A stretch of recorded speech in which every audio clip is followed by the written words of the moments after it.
Selamat malam, salam sejahtera untuk kita semua. Rekan-rekan yang diberkati oleh Tuhan, sebagaimana yang sudah sempat atau sudah pernah saya lakukan di beberapa waktu yang lalu, bahwa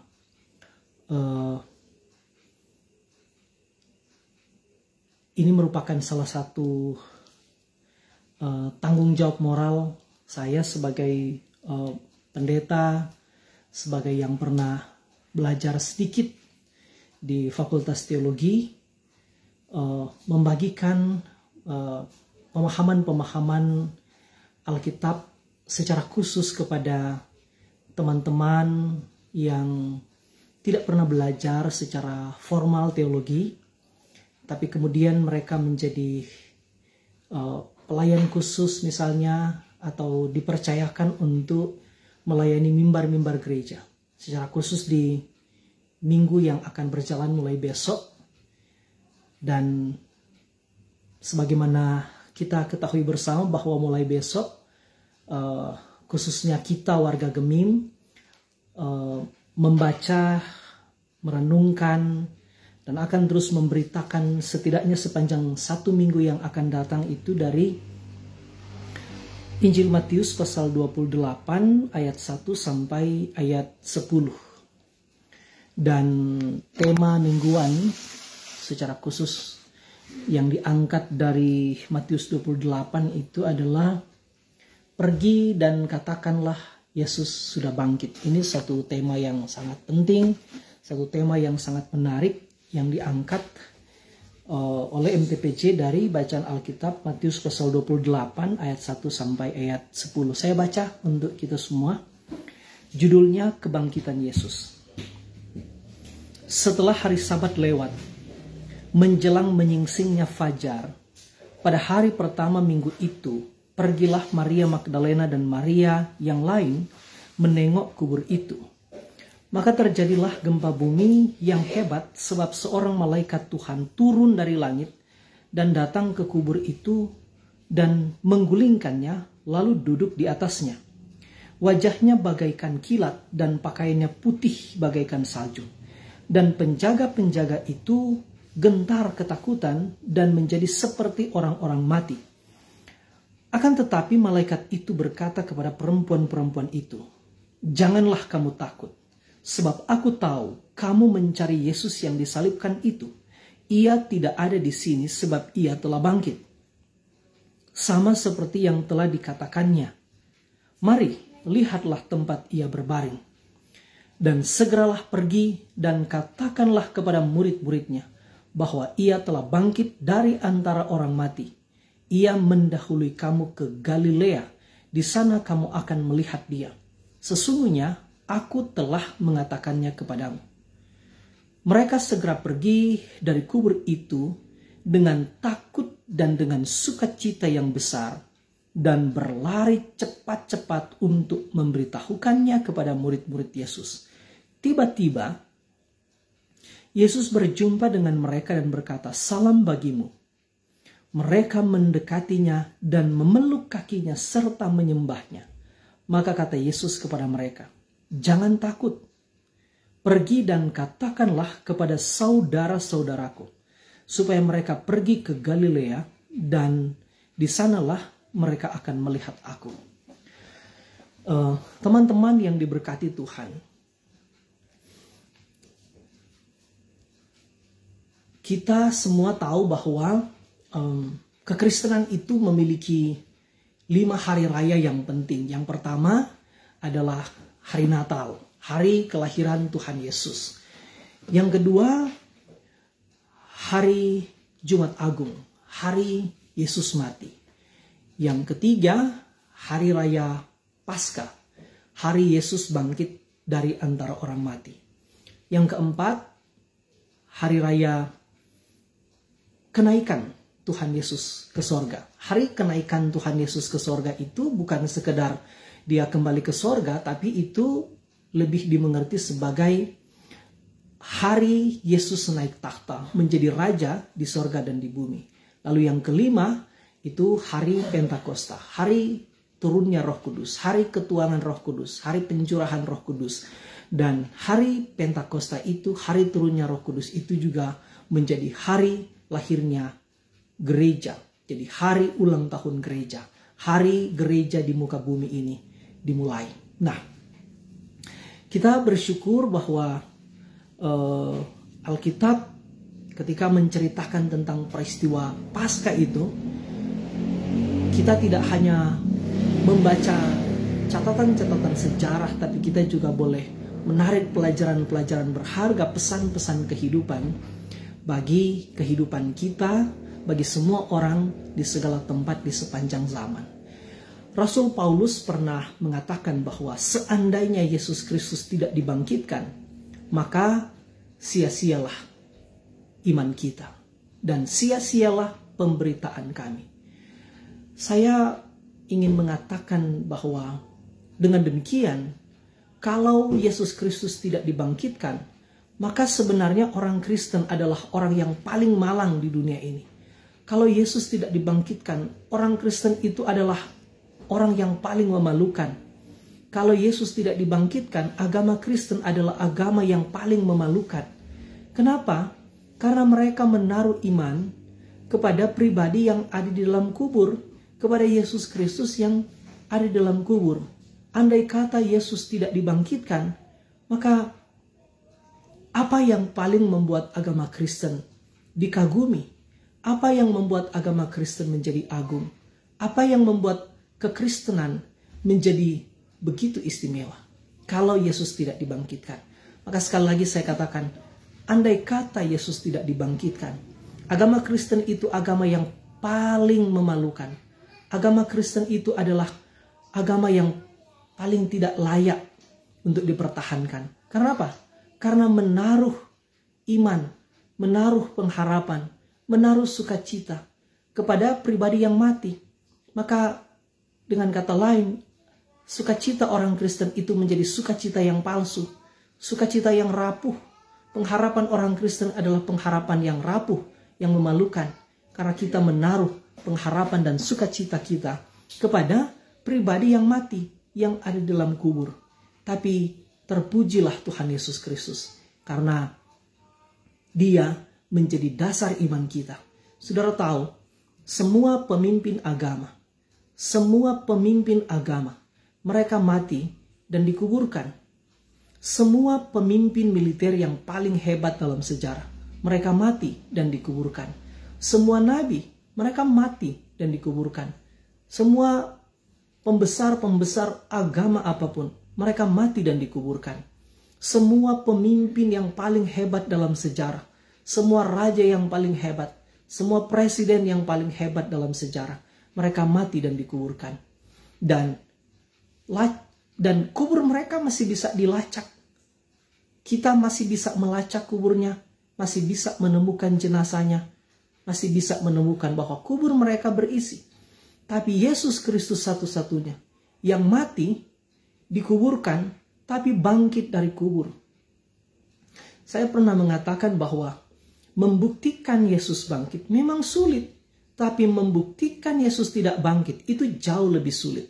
Sehingga kita sangat bersukacita. Kita orang Kristen adalah agama yang paling bersukacita, agama yang sukacitanya paling kokoh, agama yang pengharapannya paling kokoh. Karena apa? Karena menaruh iman, menaruh sukacita, menaruh pengharapan di atas fondasi pribadi yang bukan di dalam kubur, tapi pribadi yang bangkit dari antara orang mati. Pribadi yang hidup, dia dikuburkan, tapi dia bangkit dari kubur. Dan itu menyebabkan, saya katakan ulang, agama Kristen agama yang paling mengagumkan, agama yang paling kuat sukacita pengharapan, agama yang paling kokoh, karena agama Kristen menaruh iman kepada pribadi yang mati, dikuburkan, tapi bangkit dari kematian. Semua agama, mereka menaruh sukacita mereka, menaruh kebahagiaan mereka, menaruh kekaguman mereka kepada pemimpin, kepada pribadi yang mati dan dikuburkan. Tapi kita, agama Kristen, menaruh kekaguman kita, menaruh sukacita, menaruh iman kita sekali lagi kepada pribadi yang bangkit dari antara orang mati. Sehingga saya katakan ulang, dari tadi berulang-ulang saya katakan, agama Kristen itu adalah agama yang paling patut dibanggakan, paling patut dikagumi. Karena kita memiliki fondasi yang kuat. Karena itu sekali lagi saya mengulang kata-kata yang dikatakan oleh Rasul Paulus. Andai kata Kristus tidak dibangkitkan, sia-sialah iman kita, sia-sialah pemberitaan kami. Dan karena itu kita bersyukur kepada Allah, kita adalah orang-orang yang dipilih untuk membangun kehidupan beriman, membangun sukacita, membangun pengharapan kita kepada pribadi Kristus yang bangkit dari antara orang mati. Karena itu iman kita adalah iman yang kekal. Pengharapan kita adalah pengharapan yang kekal. Sukacita kita adalah sukacita yang kekal.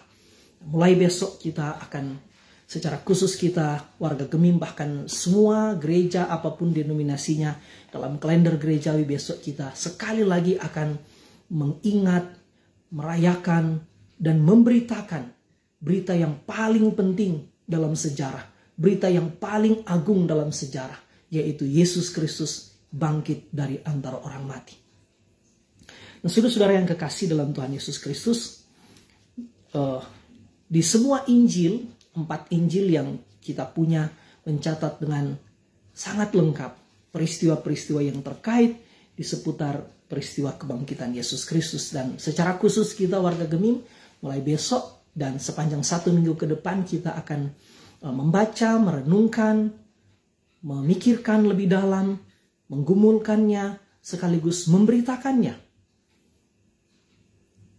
Berita salib sampai pada berita kebangkitan, itu adalah berita yang paling mengagumkan.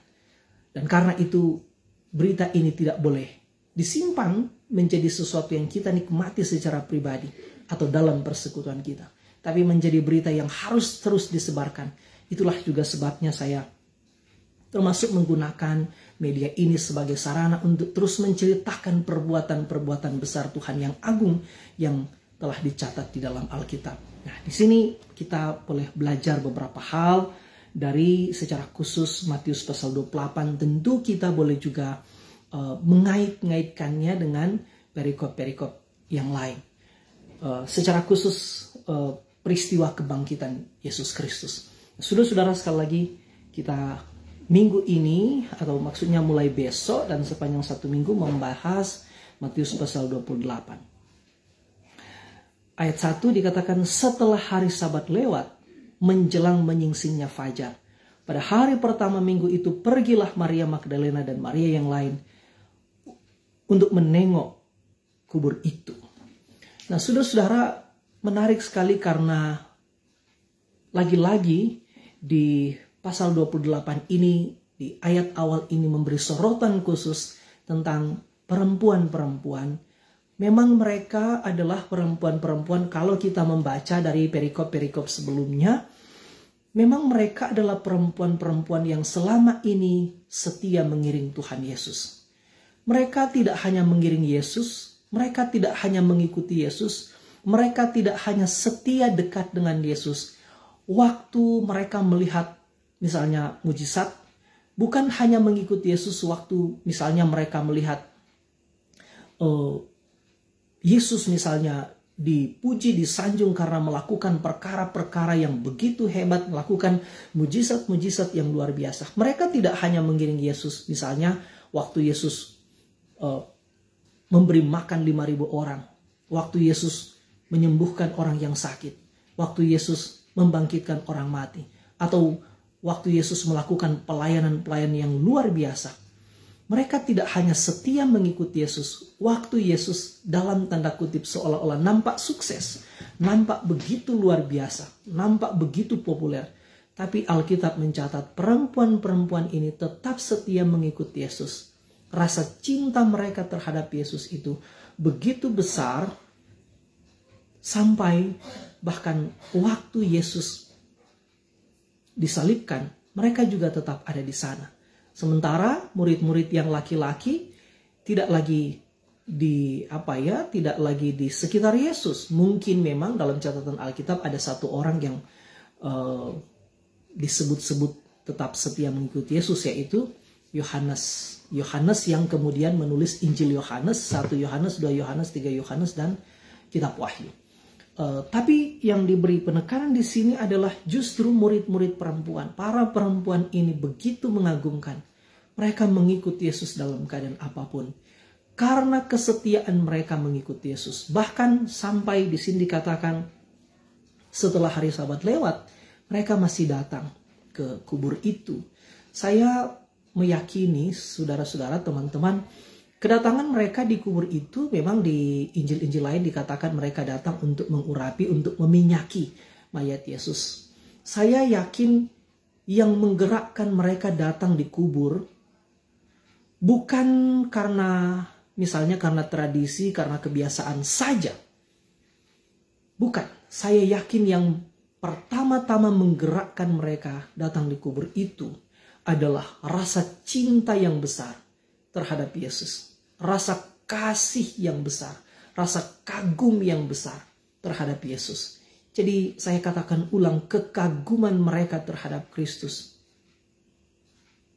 Tidak hanya waktu mereka melihat misalnya kesuksesan, keberhasilan Yesus. Tapi bahkan ketika dalam tanda kutip mereka juga melihat seolah-olah di saat itu Yesus gagal. Yesus sudah mati.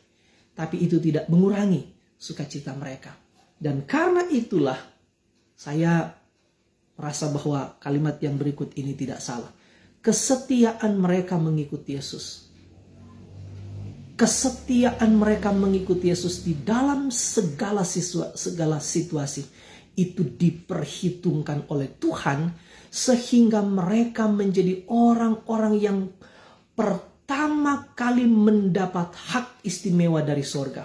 Menjadi saksi pertama peristiwa yang paling penting dalam sejarah.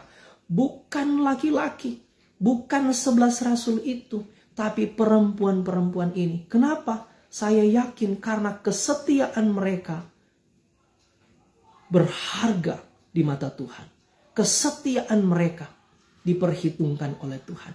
Ini memberi pesan apa kepada kita? Orang-orang yang setia mengiring Tuhan di dalam segala iklim kehidupan.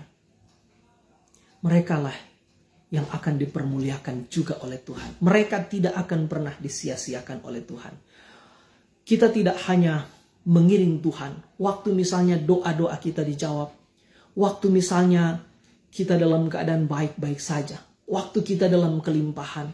Waktu seolah-olah keadaan kita begitu mengagumkan. Kita harus belajar dari perempuan-perempuan ini. Mereka tetap setia mengiring Tuhan. Bahkan dalam situasi yang sulit. Bahkan seolah-olah ketika melihat kegagalan. Terlepas dari keterbatasan pengertian mereka pada waktu itu. Rasa cinta mereka terhadap Kristus menyebabkan mereka tetap setia. Mereka selalu ingin tetap dekat dengan Tuhan. Bahkan sampai Yesus sudah dikubur sekalipun. Mereka seolah-olah selalu ingin dekat dengan Dia. Dan perhatikan bagaimana Tuhan mengistimewakan mereka. Begitu luar biasa pesan kehidupan dari bagian ini. Dan karena itu saya ingin katakan sekali lagi, percayalah orang-orang yang setia mengiring Tuhan dalam keadaan apapun, mereka itu tidak akan pernah disia-siakan oleh Tuhan. Bukan hanya itu, nama mereka diabadikan oleh Tuhan dalam buku sucinya Tuhan. Orang-orang yang setia mengiring Tuhan tidak pernah dilupakan oleh Tuhan. Orang-orang yang setia mengiring Tuhan tidak pernah disia-siakan oleh Tuhan. Itu menjadi suatu teladan iman yang baik bagi kita. Sekali lagi, bukan laki-laki, bukan 11 rasul itu yang menjadi saksi pertama kebangkitan Yesus. Tapi hak istimewa itu diberikan kepada perempuan-perempuan ini karena mereka lebih setia. Ini sesuatu yang sangat mengagumkan. Lalu di sini dikatakan, saya katakan tadi bahwa mereka datang di kubur itu bukan, saya yakin bukan karena tradisi atau kebiasaan untuk meminyaki jenazah, tapi didorong oleh rasa cinta mereka, rasa kasih mereka kepada Kristus. Kalau misalnya mereka mengiring atau tetap mengasihi Kristus karena waktu misalnya Yesus masih hidup, waktu doa-doa mereka didengarkan, itu semua orang boleh. Karena itu saya katakan berulang-ulang, tapi mereka ini menjadi contoh bagaimana mereka tetap setia. Bahkan seolah-olah mereka tidak akan mendapatkan apa-apa lagi dari Yesus. Mereka tetap setia mengiring Tuhan. Tapi perhatikan sekali lagi, dari tadi saya menekankan terus bahwa kesetiaan mereka tidak pernah disia-siakan oleh Tuhan. Mereka justru mendapat hak istimewa dari Tuhan untuk menyaksikan peristiwa yang paling agung, yang paling penting dalam sejarah umat manusia. Bersamaan dengan itu, kita juga perlu memikirkan begini. Memang di Injil Matius ini tidak diceritakan sebagaimana di Injil-Injil lain. Misalnya cerita tentang dalam perjalanan mereka sempat ada diskusi, perempuan-perempuan itu sempat mendiskusikan kegelisahan mereka, misalnya tentang, karena mereka tahu, memang mereka melihat waktu Yesus dikuburkan ada batu yang menjadi penutup kubur itu. Dari beberapa informasi saya membaca bahwa batu penutup kubur itu lebarnya kira-kira, diameternya kira-kira 1,5 meter dan tebalnya itu kira-kira 40 cm. Itu berarti sangat berat. Dalam perjalanan memang di sini tidak muncul, tapi saya kira tidak apa-apa kita mengaitkan dengan Injil-Injil lain. Mereka sempat mempercakapkan siapa yang akan menggulingkan batu itu. Tapi menariknya begini, saya mengajak kita sedikit membayangkan yang terjadi. Sambil mereka mempercakapkan siapa yang akan menggulingkan itu, sambil mereka tidak tahu jawabannya, tapi itu tidak menghentikan keinginan mereka, tekad mereka, niat mereka untuk segera datang ke kubur itu. Kita tidak bisa menjangkau seluruhnya, tapi saya membayangkan, kenapa ya? Mungkin secara logika atau bukankah ada baiknya misalnya begini. Karena tidak ada yang akan menggulingkan itu dan tidak ada yang bisa diharapkan, oke, kita tunda, kita tidak usah pergi ke kubur, tapi mereka tetap nekat. Belum lagi, kita tahu bahwa pada waktu Yesus dikuburkan, imam-imam kepala sempat pergi meminta kepada Pilatus untuk menyuruh prajurit-prajurit yang gagah perkasa supaya menjaga kubur Yesus. Nah, menurut saya justru itu hambatan yang lebih besar. Tapi perempuan-perempuan itu lagi-lagi bagi saya ini memberi suatu teladan iman yang baik. Mereka tahu ada tantangan. Mereka tahu ada pergumulan, mereka tahu mungkin ada hambatan yang tidak bisa mereka selesaikan. Tapi keinginan mereka, cinta kasih mereka terhadap Kristus tetap mendorong mereka untuk sampai di kubur itu. Dan perhatikan apa yang terjadi. Setelah sampai di kubur itu dikatakan, justru mereka sangat terkejut karena mendapati batu yang menutup pintu kubur Yesus itu sudah terbuka, sudah digulingkan. Dan kesannya sangat kuat bahwa ketika mereka tiba di kubur itu, prajurit-prajurit yang menjaga kubur Yesus itu juga sudah tidak ada. Mereka sudah, diduga mereka sudah melarikan diri. Ketika peristiwa Yesus bangkit, mereka sudah melarikan diri sekaligus pergi untuk melaporkan kepada imam-imam kepala apa yang terjadi. Nah, maksud saya begini, kita boleh menarik pelajaran berharga dari situ. Perempuan-perempuan ini tahu ada yang akan menghambat mereka berjumpa dengan Yesus. Sekalipun itu jenazahnya Yesus. Tahu ada yang akan menghalangi mereka. Tapi mereka tetap maju. Mungkin kita belum bisa mengatakan iman mereka begitu kuat. Kita mungkin belum berani mengatakan itu. Tapi saya yakin tidak salah ketika kita mengatakan cinta kasih mereka terhadap Kristus itu begitu kuat. Dan perhatikan apa yang terjadi. Apa yang mereka khawatirkan, apa yang mereka anggap hambatan, apa yang mereka anggap akan menghalangi mereka berjumpa dengan Yesus, justru setelah mereka tiba di kubur itu sudah diselesaikan oleh Tuhan. Sudah dibereskan oleh Tuhan. Ini memberi pesan iman kepada kita. Dalam kehidupan kita seperti itu.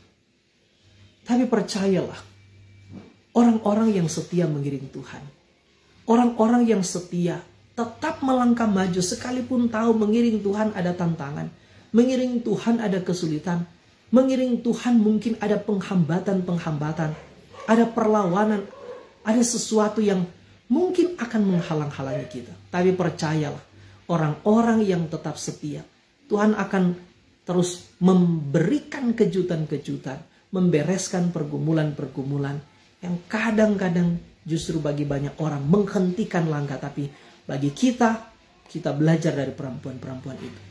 Tahu ada tantangan, tapi itu tidak menghentikan langkah mereka. Dan lihat bagaimana Tuhan memperlakukan perempuan-perempuan ini. Yang mereka khawatirkan, Tuhan bereskan. Yang mereka pikir mereka tidak bisa selesaikan, Tuhan menyelesaikannya. Itu menjadi sesuatu yang indah untuk kita teladani, untuk kita tiru dalam kehidupan kita. Sehingga maksud saya adalah kita tidak hanya membaca ini sebagai suatu laporan peristiwa yang sudah terjadi di lebih dari 2000 tahun lalu, tapi kita memikirkan lebih sungguh supaya kita boleh menarik pesan-pesan kehidupan bagi kita dari teks yang kita baca ini. Kita boleh menarik makna-makna penting dari setiap adegan, dari setiap tindakan, dari setiap peristiwa yang dicatat oleh Alkitab ini. Supaya ini tetap, sekali lagi saya katakan tadi, menolong kita untuk belajar dan terus bertumbuh, sekaligus ada pesan-pesan kehidupan yang harus terus diberitakan dari bagian ini. Dan di sini dikatakan, maka terjadilah gempa bumi, ayat 2. Maka terjadilah gempa bumi yang hebat, sebab seorang malaikat Tuhan turun dari langit dan datang ke batu itu dan menggulingkannya, lalu duduk di atasnya. Nah, teman-teman yang diberkati Tuhan, ketika malaikat Tuhan, di sini dikatakan ada malaikat Tuhan yang turun dari langit, datang ke kubur itu untuk apa? Untuk menggulingkan.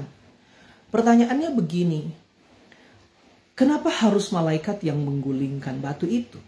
Apakah Yesus tidak sanggup menggulingkan batu itu? Saya yakin boleh. Saya yakin, kita semua yakin Yesus boleh. Yesus punya kuasa untuk melakukan apapun yang mustahil bagi manusia. Yesus juga boleh keluar dari kubur itu tanpa perlu menggulingkan batu itu. Lalu bagaimana kita membaca ini? Kenapa harus digulingkan? Beberapa penafsir yang sangat mencintai Tuhan, mereka mengatakan begini. Yesus sebenarnya boleh keluar dari kubur itu tanpa harus terlebih dahulu dibuka. Ingat misalnya di beberapa perikop setelah peristiwa kebangkitan itu pernah diceritakan satu waktu murid-murid Yesus sedang mengunci pintu. Mereka sedang mengurung di satu rumah karena mereka sangat ketakutan terhadap peristiwa-peristiwa yang terjadi seputar penyaliban Yesus Kristus. Mereka mungkin juga masih sangat ketakutan terhadap pemimpin agama Yahudi yang didukung oleh kekuatan politik dan militer. Tapi tiba-tiba Alkitab mengatakan Yesus tiba-tiba menembus dinding. Tubuh kebangkitan Yesus itu sekarang menjadi tubuh yang penuh kemuliaan, tubuh yang berbeda. Tubuh kebangkitan itu tubuh yang bisa menembusi dinding. Nah, dengan kata lain, bahwa Yesus sebenarnya boleh keluar tanpa perlu dibuka. Atau kalaupun membuka, Yesus tidak perlu bantuan dari siapapun untuk membuka. Jadi, kedatangan malaikat ke kubur itu bukan karena Yesus tidak mampu keluar sebelum dibuka. Bukan karena Yesus tidak bisa menggulingkan sendiri batu itu. Tapi ini, ada seorang penafsir namanya Matthew Henry, seolah-olah dia mengatakan ini seolah-olah suatu tindakan yang diberikan oleh sorga. Yesus waktu di penjara, Yesus waktu disalibkan dan dikuburkan, itu seolah-olah digambarkan dia sedang terhukum. Dia terhukum karena dosa-dosa kita. Dan setelah malaikat datang, dia membuka pintu kubur itu untuk memberi pesan simbolis bahwa sekarang Allah telah menyelesaikan semua penghukuman. Allah Bapa telah menyelesaikan semua penghukuman yang ditanggung oleh Yesus Kristus. Dia dibebaskan dari penghukuman itu. Nah, atau boleh kita bahasakan lebih sederhana begini. Ibarat seorang terpenjara. Ibarat seorang terhukum dalam penjara. Yesus tidak ingin seolah-olah memberi kesan ibarat orang terpenjara. Jangan dia sendiri yang membuka pintu penjara itu. Karena kalau dia sendiri yang membuka pintu penjara itu, justru dia bisa dihukum lebih berat. Ini pengibaratan saja. Dia bisa dihukum lebih berat karena dia yang terhukum menambah pelanggaran hukum. Dia melarikan diri dari penjara. Tapi yang terjadi adalah sekarang sorga mengirimkan pihak yang paling berwenang. Sorga mengirimkan pihak yang berotoritas untuk membukakan penjara yang mengurung Yesus Kristus. Sorga mengirimkan pihak yang paling berkompeten untuk menyatakan bahwa Yesus telah memuaskan keadilan Allah dan sekarang dia telah dibebaskan dari semua penghukuman yang dia tanggung. Sekalipun kita tahu Yesus menanggung hukuman karena dosa-dosa kita, sekarang Yesus dibebaskan dan sorga mengkonfirmasi itu. Jadi Yesus, misalnya kalau kita menggunakan ilustrasi tadi, Yesus tidak akan dipersalahkan, dia melanggar hukum, dia keluar dari penjara itu. Tapi pihak yang berwenang, yaitu sorga, telah mengirimkan pihak yang paling berkompeten untuk membebaskan Yesus. Yesus boleh keluar dari situ. Tapi sekaligus ini Matthew Henry mengatakan, memang sorga mengirimkan malaikat untuk datang melayani Yesus. Jadi Yesus betul-betul dilayani oleh malaikat sorga. Jadi bukan karena Yesus tidak mampu keluar. Yesus mampu keluar dan Yesus boleh keluar tanpa harus menggulingkan. Dan di sini dikatakan yang menarik, setelah malaikat itu menggulingkan batu itu, dia duduk di sana. Dia duduk di atas batu itu untuk memberi pesan simbolis bahwa sekarang Yesus telah dibebaskan dan tidak ada kuasa apapun yang boleh memenjarakan dia. Bahkan pihak neraka sekarang tidak punya kuasa lagi untuk mengembalikan pintu kubur, penutup kubur itu untuk mengurung Yesus. Kuasa kematian tidak lagi bisa memenjarakan Yesus. Yesus mati untuk mematikan kuasa kematian. Dan dia telah menyelesaikan itu. Sekarang dia keluar dari kubur. Tempat lain dikatakan bahkan sampai terjadi gempa bumi.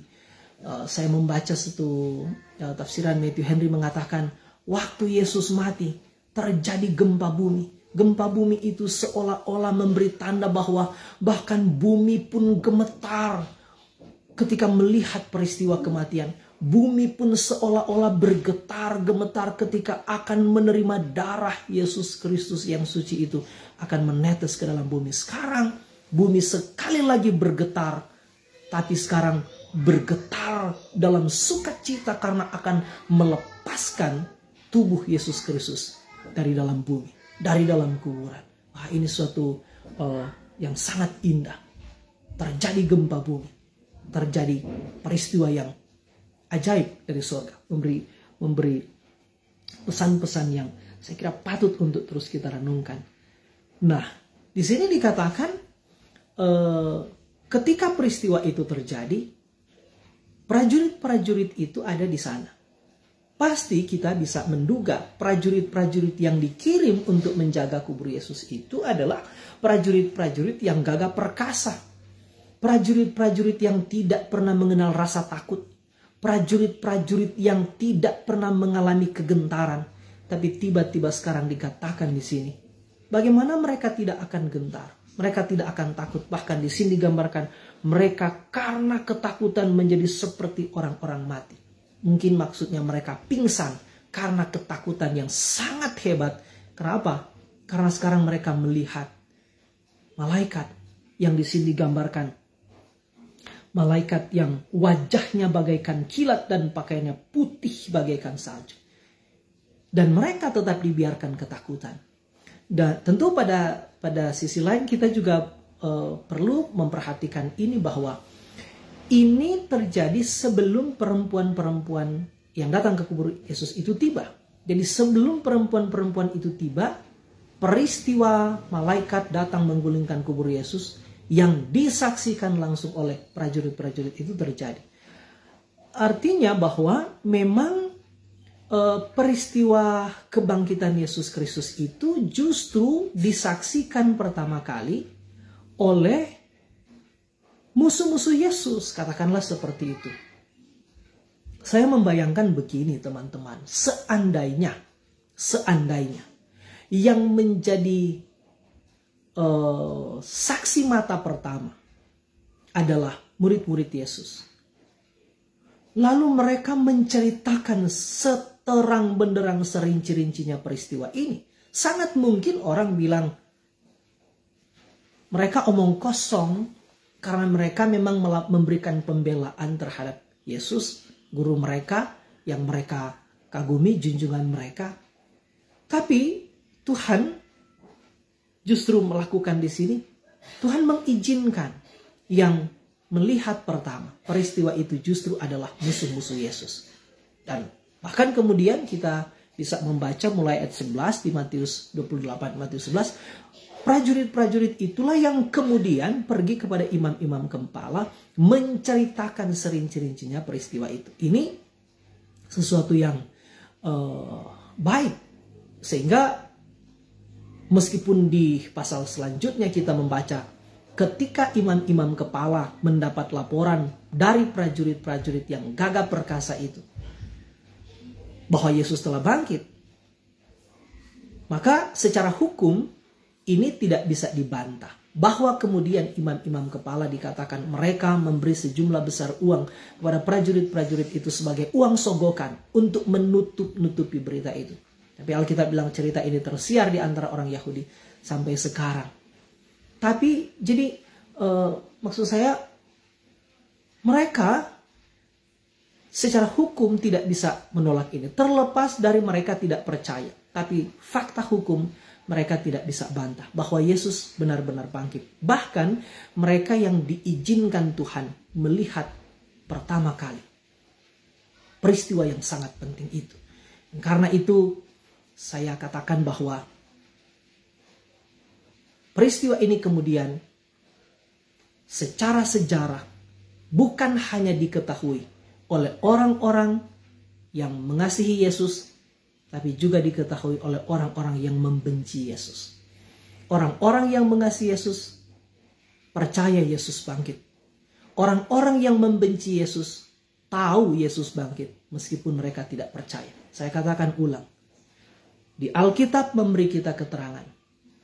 Orang-orang yang mengasihi Yesus percaya dan tahu Yesus bangkit. Orang-orang yang membenci Yesus, sekalipun mereka tidak percaya, tapi mereka juga tidak bisa membantah. Mereka boleh berdusta, tapi mereka tidak bisa membantah fakta bahwa Yesus bangkit. Mereka boleh berdusta, tapi mereka tidak mungkin berdusta. Hati nurani mereka tidak mungkin berdusta. Karena mereka melihat langsung peristiwa itu. Terlepas dari mereka tidak percaya. Tapi Tuhan mengizinkan yang menjadi saksi-saksi kebangkitan Yesus adalah musuh-musuhnya dan kemudian orang-orang yang mengasihinya. Saya kira ini tetap menjadi penting.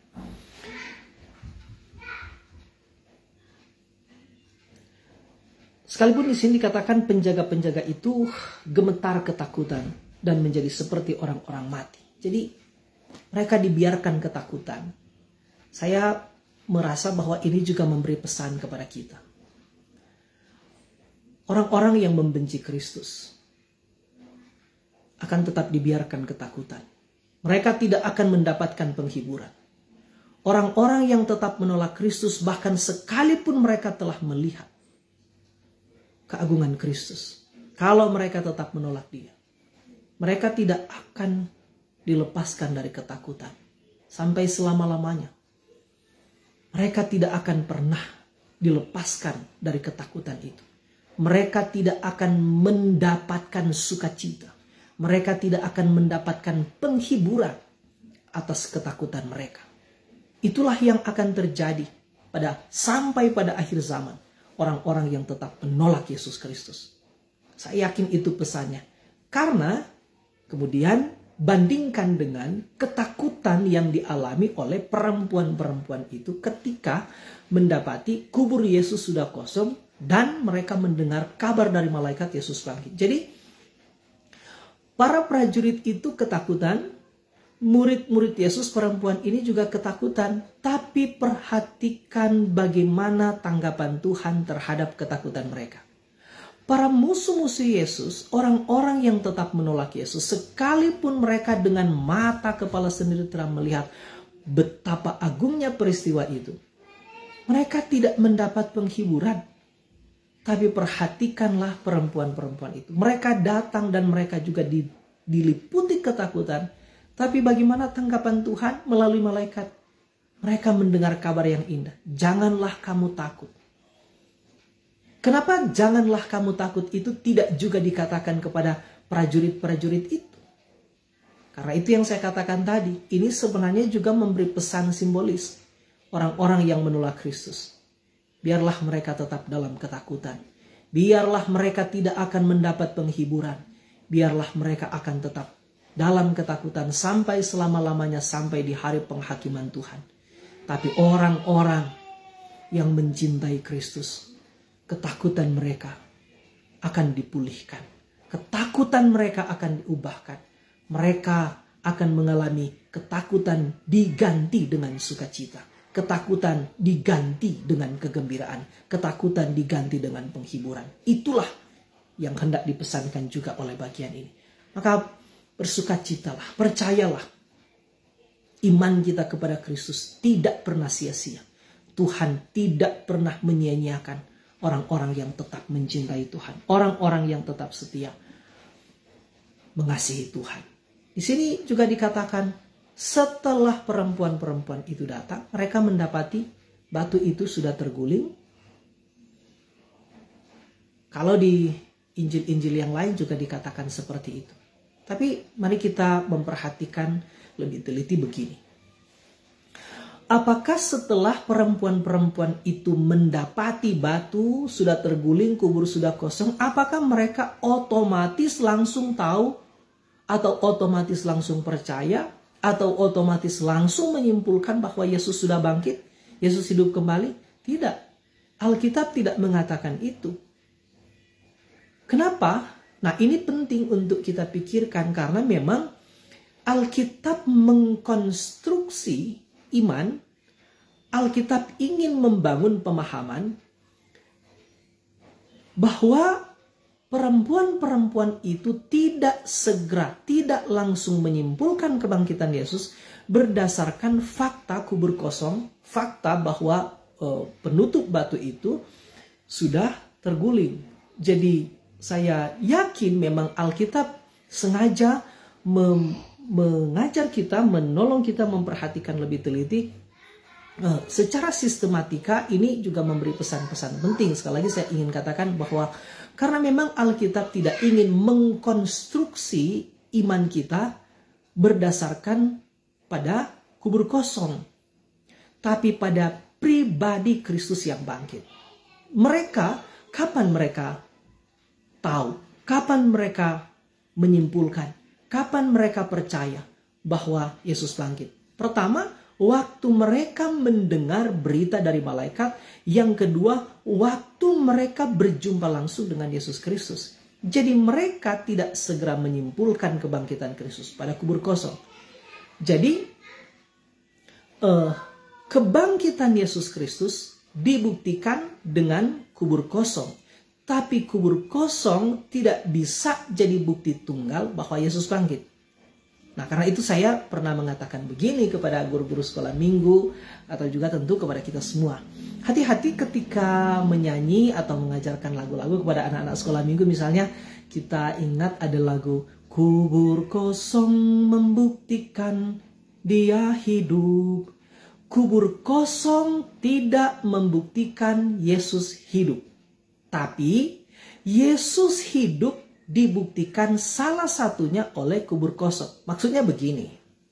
Kan waktu perempuan-perempuan itu datang, mereka mendapati kubur kosong. Kubur tidak berisi, pintu kubur telah terguling. Pikirkan begini. Bagaimana kalau seandainya mereka memang salah masuk? Bagaimana mereka misalnya kesasar? Mungkin karena kesedihan yang begitu dalam, kekecewaan yang begitu dalam. Lalu mereka datang di tempat itu. Seandainya di tempat itu berjajar beberapa kubur. Bagaimana seandainya mereka ternyata salah masuk di kubur? Sehingga kubur kosong belum langsung disimpulkan bahwa Yesus bangkit. Kapan mereka menyimpulkan Yesus bangkit? Setelah mereka mendengar kabar dari malaikat dan setelah mereka berjumpa langsung dengan Yesus Kristus. Karena itu saya katakan tadi bahwa Alkitab memang sengaja mengkonstruksi iman kita bukan berdasarkan kubur kosong, tapi berdasarkan pada pribadi Yesus yang bangkit. Jadi sekali lagi, kubur kosong tidak membuktikan Yesus bangkit, tapi Yesus bangkit dibuktikan salah satunya oleh kubur kosong. Karena kebangkitan Yesus Kristus nanti betul-betul mereka percaya, mereka terima, mereka simpulkan berdasarkan berita dari malaikat itu. Nah, saya kira ini menjadi penting. Karena itu boleh juga menyanyikan lagu itu, kubur kosong membuktikan Yesus hidup.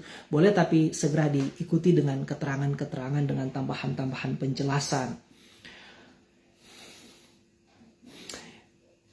Ayat berikut, akan tetapi malaikat itu berkata kepada perempuan-perempuan itu, janganlah kamu takut sebab aku tahu kamu mencari Yesus yang disalibkan itu. Ia tidak ada di sini sebab ia telah bangkit sama seperti yang telah dikatakannya. Nah, saya menarik, mengajak kita untuk menggarisbawahi kata-kata sama seperti yang telah dikatakannya. Artinya, yang dikatakan oleh malaikat itu bukan sesuatu pesan yang baru. Dia hanya mengulang apa yang sudah dikatakan sendiri oleh Tuhan Yesus. Di pasal-pasal sebelumnya, di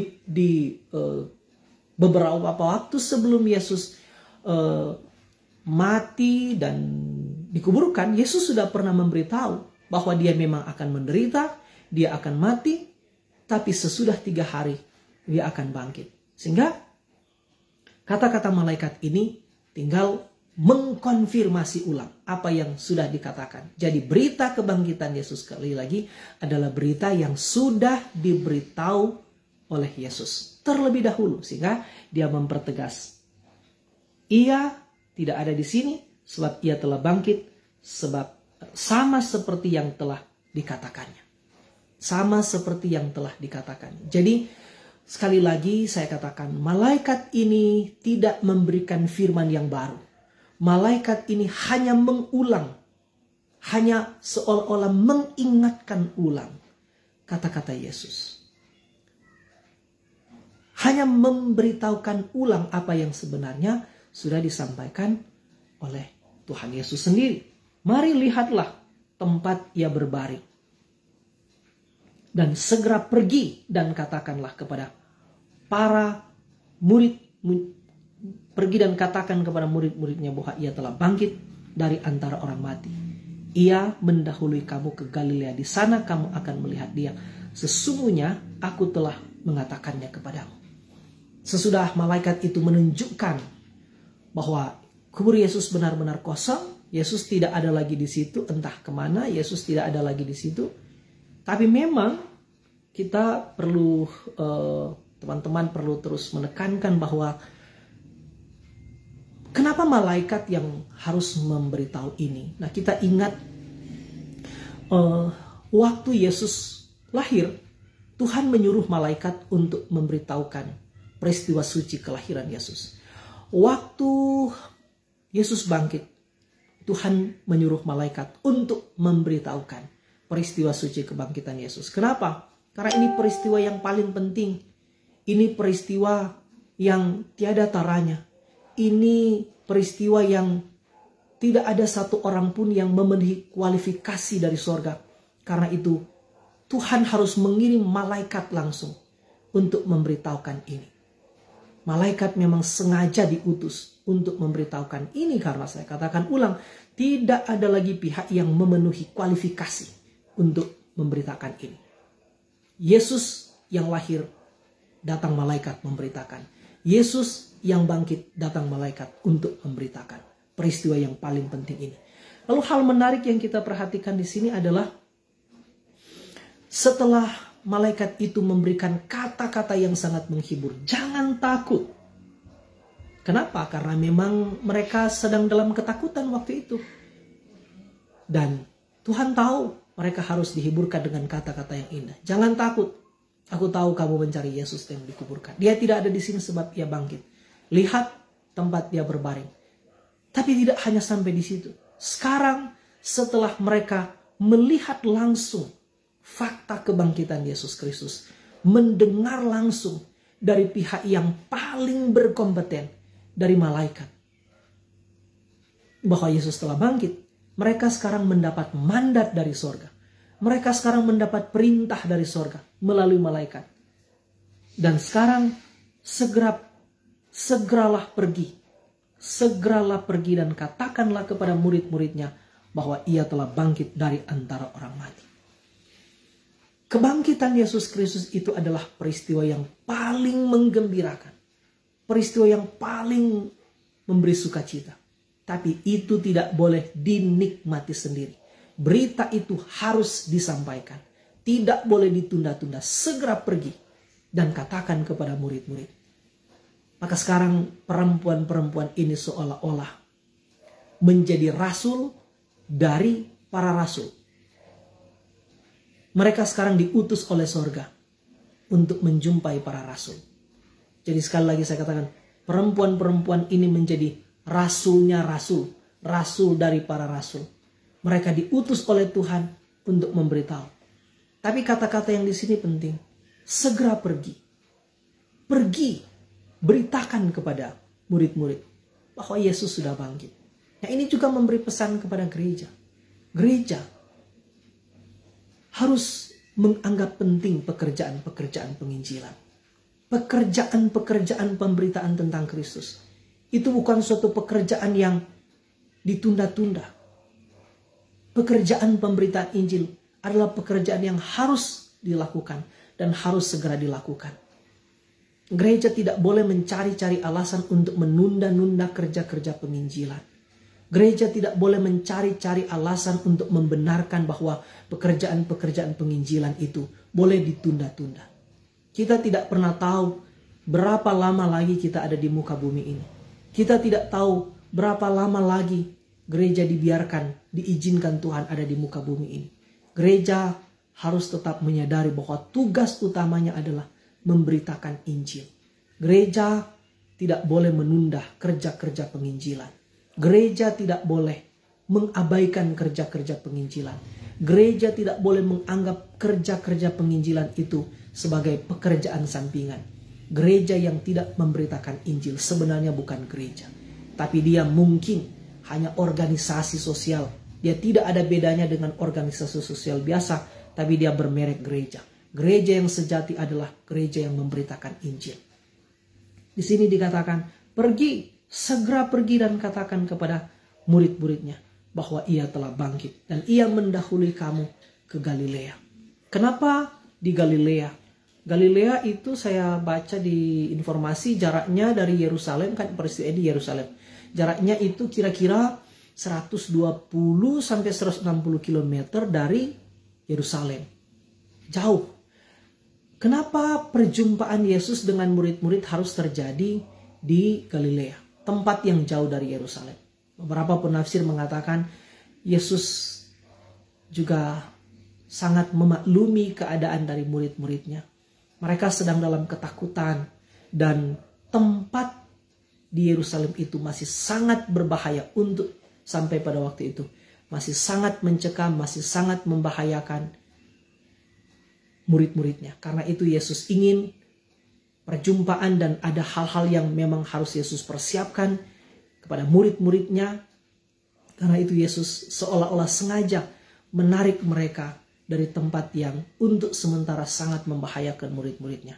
Yerusalem masih menjadi tempat yang sangat berbahaya bagi murid-muridnya. Sehingga kita mendapati misalnya di Injil-Injil lain, di perikop yang lain dikatakan mereka bersembunyi, mereka mengurung diri. Jadi Yesus mengirim pesan bahwa perjumpaan segera terjadi, tapi bukan di Yerusalem, di Galilea, tempat yang agak jauh. Tuhan mengerti kondisi waktu itu, Tuhan mengerti perasaan murid-muridnya, dan perhatikanlah bagaimana kasih sayang Yesus kepada murid-muridnya. Sampai di sini tetap dikatakan, malaikat itu tetap mengatakan atau menyebut murid-murid itu sebagai murid-murid. Lalu bahkan yang menarik, saudara, ketika di perikop di ayat-ayat selanjutnya, mereka segera pergi. Ayat 8, mereka perempuan-perempuan itu segera pergi dari kubur itu dengan takut dan dengan sukacita yang besar. Mereka berlari cepat-cepat. Jadi perhatikan kata-kata kunci di sini. Mereka segera pergi. Mereka tidak menunda-nunda. Mereka bersukacita. Mereka berlari cepat-cepat untuk memberitahukan kepada murid-murid yang lain. Mereka segera, mereka bersukacita, mereka berlari cepat-cepat.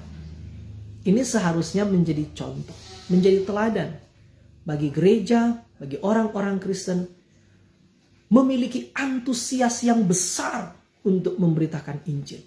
Gereja tidak boleh bermalas-malas memberitakan Injil. Gereja tidak boleh lesu memberitakan Injil. Gereja tidak boleh menganggap pekerjaan penginjilan itu seolah-olah pekerjaan yang tidak penting. Harus belajar. Saya kira ada pesan-pesan penting. Mereka segera pergi dari kubur. Mereka bersukacita. Sukacitanya besar. Mereka berlari cepat-cepat untuk pergi memberitahukan tentang Yesus yang bangkit kepada murid-murid. Jadi sekali lagi, gereja harus tetap antusias. Gereja harus tetap gigih. Gereja harus tetap penuh sukacita, penuh kegembiraan. Selalu berapi-api memberitakan Injil. Karena itu juga yang menjadi pesan dari bagian ini.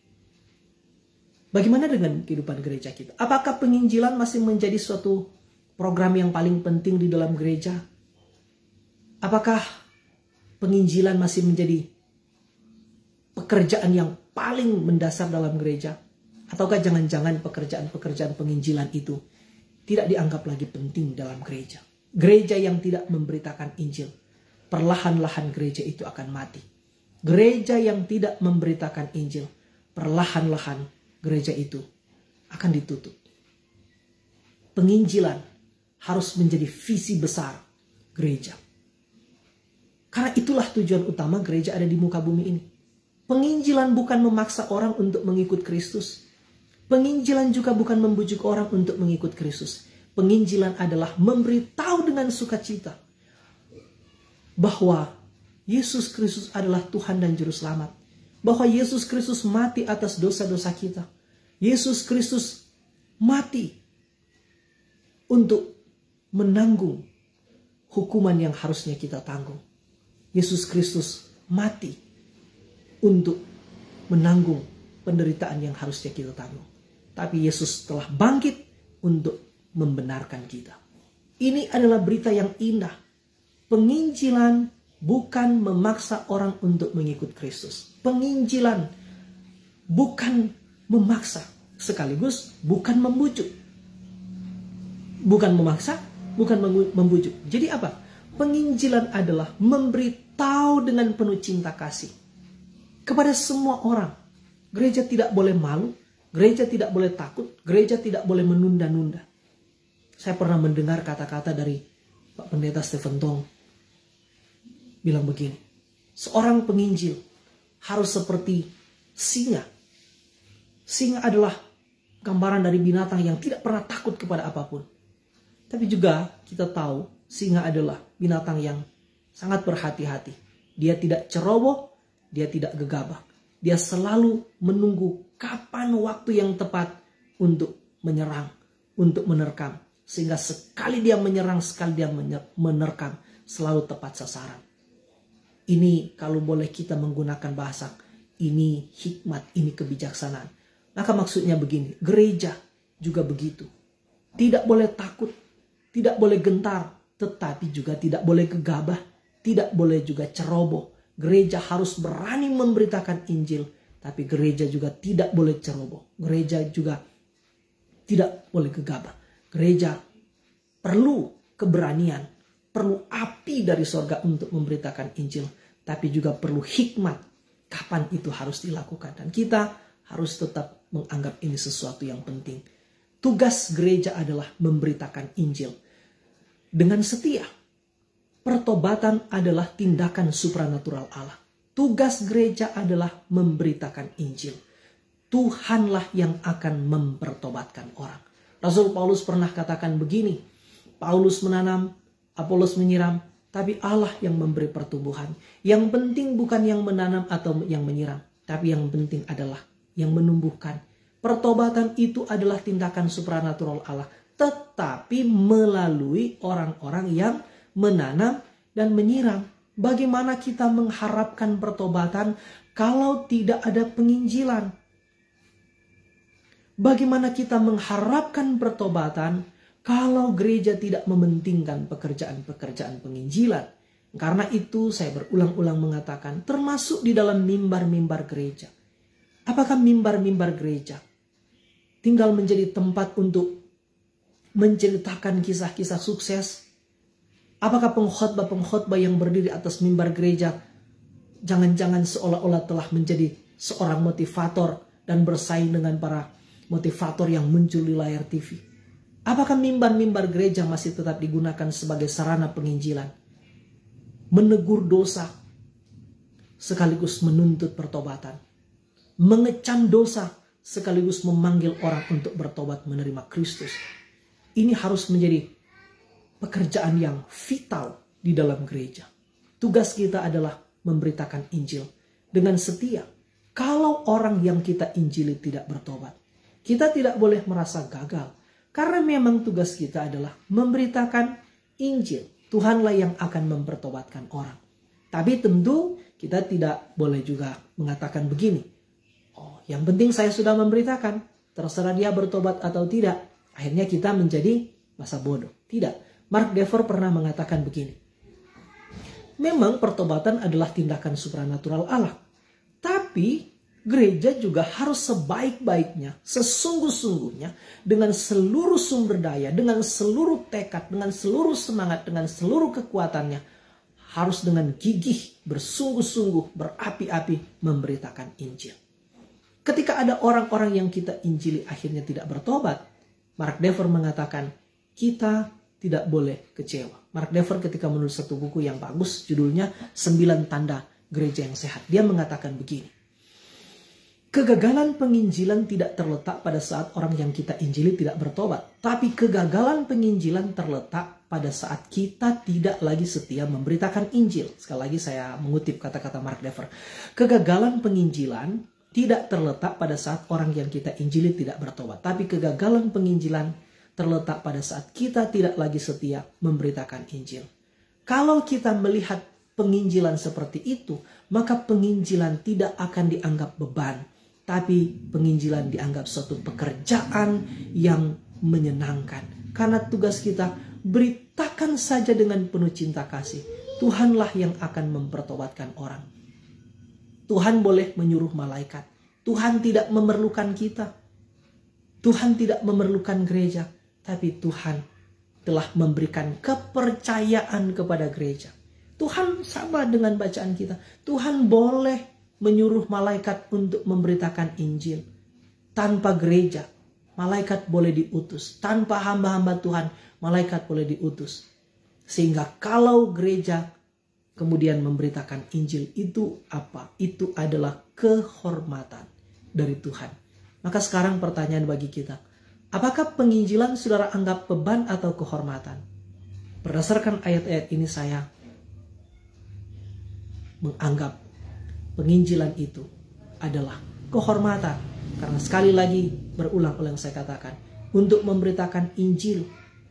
Tuhan boleh memakai malaikat, tapi Tuhan memberikan kehormatan kepada gereja, kepada murid-murid untuk memberitakan Injil.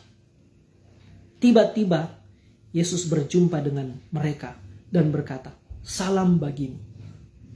Mereka mendekatinya dan memeluknya serta menyembahnya. Maka kata Yesus kepada mereka, "Jangan takut. Pergi dan katakanlah kepada saudara-saudaraku supaya mereka pergi ke Galilea dan di sanalah mereka akan melihat Dia." Setelah mereka mendapatkan perintah dari malaikat, secara khusus kita perhatikan di sini. Sekali lagi setelah mereka berjumpa dengan Yesus, mereka makin diteguhkan. Mereka boleh melihat langsung, mereka boleh mendengar langsung, mereka boleh mengalami secara langsung. Sehingga di sini dikatakan mereka melihat, tapi juga mereka meraba, mereka menyentuh, mereka memeluk kakinya. Mereka betul-betul mengetahui dengan seluruh penglihatan mereka, dengan tangan mereka. Mereka betul-betul melihat langsung. Mereka sekarang menyaksikan secara langsung di depan mereka bahwa Yesus tidak lagi di dalam kubur. Dan Yesus yang bangkit itu adalah bangkit dengan tubuh. Yang bangkit itu tubuh, bukan roh yang gentayangan, bukan jiwa yang gentayangan. Sehingga dikatakan di sini, mereka memeluk kakinya. Jadi kebangkitan tubuh, bukan hanya jiwa, bukan hanya roh. Waktu di atas kayu salib, Yesus berkata, "Ya Bapa, ke dalam tanganmu kuserahkan nyawaku." Maka waktu Yesus mati, nyawanya diserahkan ke tangan Bapa. Badannya, tubuhnya, fisiknya dikuburkan. Tapi setelah Yesus bangkit, tubuh dan jiwanya, tubuh dan nyawanya bersatu kembali. Sehingga yang dibangkit di sini bukan jiwa, bukan roh yang gentayangan, tapi sungguh-sungguh kebangkitan tubuh. Itulah juga yang akan terjadi kepada orang-orang yang beriman kepada Yesus Kristus di akhir zaman. Akan terjadi kebangkitan tubuh. Dalam pengakuan iman rasuli, kebangkitan tubuh, kebangkitan daging akan terjadi di akhir zaman. Itu menjadi sukacita terbesar yang akan kita alami di hari penghakiman Tuhan nanti. Tapi sekaligus di sini diteguhkan pesan Tuhan. Mereka sekarang sedang menikmati sukacita yang indah karena mereka boleh berjumpa. Tapi Tuhan ingin supaya sukacita itu jangan berhenti pada mereka. Sekarang Yesus mengulang apa yang sudah dikatakan oleh malaikat. Pergi dan katakanlah. Tapi ada yang menarik di sini. Ada istilah baru yang muncul di sini. Kalau tadi di ayat sebelumnya, malaikat bilang pergi dan katakan kepada murid-muridnya bahwa ia bangkit. Tapi di sini Yesus menggunakan istilah lain. Maka Yesus berkata, "Jangan takut. Pergi dan katakanlah kepada saudara-saudaraku." Menarik. Sekarang Yesus mengatakan satu istilah baru. Pergi dan katakan kepada saudara-saudaraku. Waktu Yesus bangkit, Yesus tidak datang dengan kebencian. Karena misalnya Yesus, mungkin kalau dalam pandangan kita manusia berdosa, saatnya Yesus balas dendam kepada murid-muridnya. Mana Petrus yang bilang, "Aku siap mati bersama engkau"? Mana murid-murid yang selama ini telah fanatik membela dia? Tapi waktu Yesus disalib, mereka semua pergi kemana? Petrus bahkan sampai berani menyangkal Yesus sampai 3 kali. Mereka bahkan melarikan diri. Mereka tidak konsisten dengan kata-kata mereka. Mereka mengatakan mereka setia mengikut dia. Mereka bahkan berani mati untuk dia. Tapi sekarang mereka kemana? Harusnya mungkin Yesus boleh berkata begini. "Kamu perempuan-perempuan pergi dan katakan kepada para pembohong itu. Katakan para pecundang itu. Katakan kepada para orang-orang yang tidak konsisten itu. Katakan kepada para munafik itu." Tidak. Yesus tidak mengatakan itu. Betapa Yesus mengasihi murid-muridnya. Dia tahu mereka gagal, tapi dia tidak membuang mereka. Dia tahu mereka keliru, dia tidak membuang mereka. Dia tahu mereka salah, dia tidak membuang mereka. Orang-orang yang dipilih Tuhan untuk menjadi murid-muridnya. kalaupun mereka gagal, Tuhan akan tetap memberikan cinta yang besar. Bahkan di sini dikatakan, Yesus berkata, pergi dan katakan kepada saudara-saudaraku. Yesus mengklaim, Yesus mengatakan satu kalimat yang indah. Ini bagi saya menjadi suatu kata-kata yang sangat menghibur. Orang-orang yang kalau memang dia dipilih langsung, betapapun dia telah jatuh dalam dosa, Yesus tidak membuang dia. Bukan berarti kita yang meyakini kita dipilih, kita boleh seenaknya berbuat dosa. Orang-orang yang kalau dia percaya dia dipilih, tapi dia berani berbuat dosa dengan sengaja, justru itu menjadi tanda bahwa mungkin dia bukan orang yang dipilih. Orang-orang yang dipilih adalah orang-orang yang selalu takut berbuat dosa. Mereka mungkin bisa jatuh dalam dosa, tapi mereka tidak mungkin hidup dalam dosa. Yesus tahu murid-muridnya sempat gagal.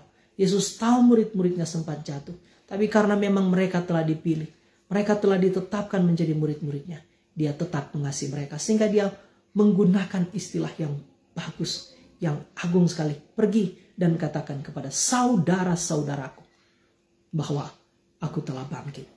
Ini menjadi suatu penghiburan bagi kita. Orang-orang yang berapa dalam engkau jatuh, berapa besar dosamu, tapi kalau engkau mau kembali, Tuhan tidak pernah menghina orang-orang berdosa. Tuhan tidak pernah menghina anak-anaknya, murid-muridnya, pengikut-pengikutnya yang berdosa tapi mau kembali kepada Dia. Sehitam apapun masa lalu kita, ingatlah Tuhan tidak pernah menolak ketika kita kembali. Sebobrok apapun masa lalu kita, Tuhan tidak pernah membenci ketika kita kembali. Sehitam, sejelek, sejahat apapun masa lalu kita, Tuhan tidak pernah menghina barang siapa mau bertobat dan kembali kepada Tuhan. Hal itu yang saya boleh terangkan dari bacaan kita minggu depan. Semoga Tuhan memberkati teman-teman sekalian. Sampai jumpa di edisi selanjutnya. Tuhan memberkati kita semua. Shalom.